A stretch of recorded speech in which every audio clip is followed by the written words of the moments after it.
Lo sapevate che il giusto equilibrio tra mente e corpo conducono Alessandra Rovida e Manuel Muttarini.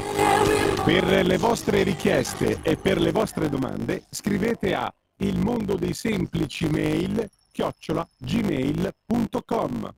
Bentrovati amici ascoltatori, oggi proseguiamo da dove vi abbiamo lasciato, siamo sempre nel contesto della nostra cristalloterapia. Dunque, adesso dobbiamo lasciarci semplicemente andare, perché siamo sempre in tema della meditazione, e come ci lasciamo andare? Ci lasciamo andare ascoltando la musica e seguendo il nostro respiro.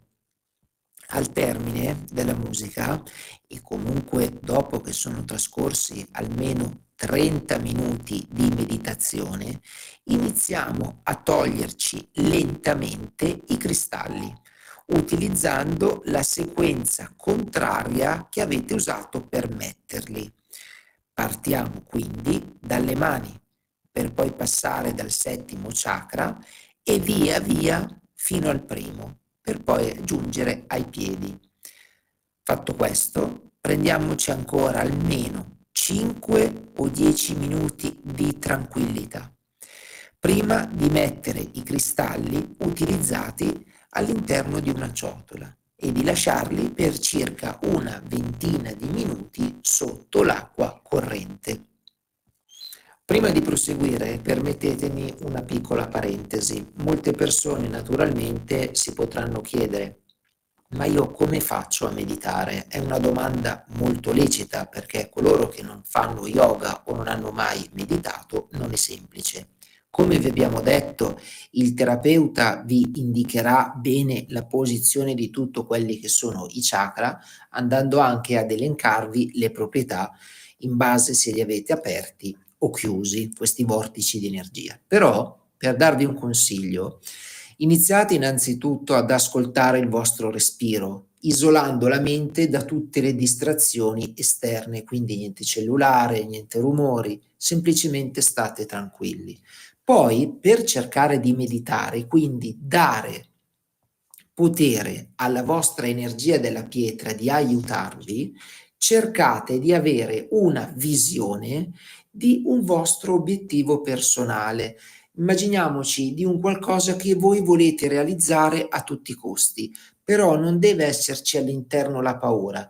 Dovete autoconvincervi ed autocalmarvi che quell'obiettivo lo raggiungerete.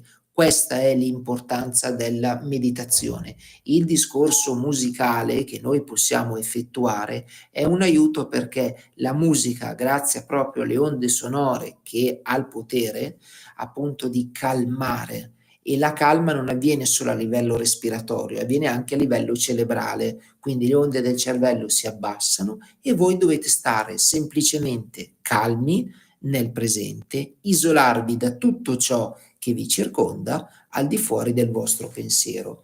Un ultimo suggerimento che vorrei darvi è importante: cercate sempre di tenere, una volta che avete finito la vostra meditazione, un piccolo diario e all'interno di questo piccolo diario prendete nota di tutto, scrivete quelle che possono essere sensazioni, informazioni e soprattutto anche emozioni, che tutte queste possono nascere durante la vostra meditazione.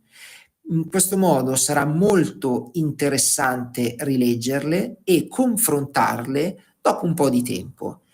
Vi servirà sia per riflettere che per capitalizzare la vostra personale esperienza. Diciamo che potrebbe essere un po' quello che è un diario di viaggio, una vostra crescita, in modo tale che vi potrà aiutare. A volte tutti noi può capitare nel corso della giornata, spesso magari confusa e anche faticosa, di sentire la necessità appunto di un attimo di pausa, di magari un attimo di riflessione, di pace, e guardarci intorno appunto ci accorgiamo che possiamo o non riusciamo magari a permetterlo, magari perché siamo contornati da altre persone, o magari perché siamo letteralmente bombardati da tantissimi stimoli sia visivi che uditivi. Quindi cosa dobbiamo fare? È qua che dobbiamo prendere in mano il nostro prezioso cristallo e lasciamo che sia lui a intravedere con la sua energia. Basterà da parte nostra rivolgergli un pensiero d'amore e in poco tempo ci sentiremo ricaricati e in pace. Concludo il mio discorso dicendovi che ci sono poi i fortunatissimi che con il loro cristallo preferito sono in alcuni momenti particolari in contatto energetico, cioè in modo così profondo da percepirne i messaggi e anche a distanza, e quando ciò accade la distanza si annulla e che sia 1 metro o 10.000 chilometri non rappresentano un grosso problema. Per questo motivo ci colleghiamo al fatto che è importante avere calma e soprattutto scegliere con attenzione e accuratezza il vostro cristallo preferito. E se invece stiamo interagendo con noi stessi e con alcuni cristalli per la soluzione magari di un nostro nodo o disagio, non si vede perché dover interrompere la terapia durante la nostra giornata di lavoro. Invece cosa facciamo? Possiamo portarli con noi, logicamente ben protetti, teniamoceli vicini, esplicheranno la loro funzione per tutto il giorno con evidenti vantaggi per noi. Se invece ci sentiamo particolarmente vulnerabili, magari abbiamo in quel momento un chakra particolarmente sensibile che desideriamo salvaguardare, e ripeto, i chakra, per sapere dove sono posizionati, innanzitutto prima dovete avere un contatto con un naturopato o qualcuno che abbia comunque delle dimestichezze per quanto riguardano i cristalli. Allora, perché non utilizzare un cristallo appropriato, appunto tenendola per tutta la giornata a contatto di questo chakra? Quindi basta metterlo in un sacchettino di cotone o seta e appenderlo al collo con un cordoncino sufficientemente lungo, in modo che sia all'altezza del chakra da proteggere o fermarlo con un po' di scotch di carta. Facciamo un esempio abbastanza frequente. Chi lavora in condizioni di responsabilità o di stress particolari ha problemi al terzo chakra, che si traducono praticamente in mal di stomaco, gastrite e a volte anche ulcera. Questo accade purtroppo normalmente a moltissime persone. Uno dei veri modi per prevenire tutto ciò è proprio quello di utilizzare un cristallo che protegga, mantenendo aperto e vitale il chakra per tutto il giorno. Nel mondo del lavoro questo è normale e quasi quotidiano, quindi contrasti, litigi, arrivismo e costante esercizio del potere lo fanno da padroni. In una situazione del genere non è certo difficile che alla fine della giornata di lavoro ci capiti di avere un po' di mal di stomaco o di non digerire bene. Quindi il terzo chakra, che viene sottoposto quotidianamente a un notevole tour de force, può non reggere alla pressione e chiudersi o fermarsi per non inglobare emozioni o energie che giudica negative.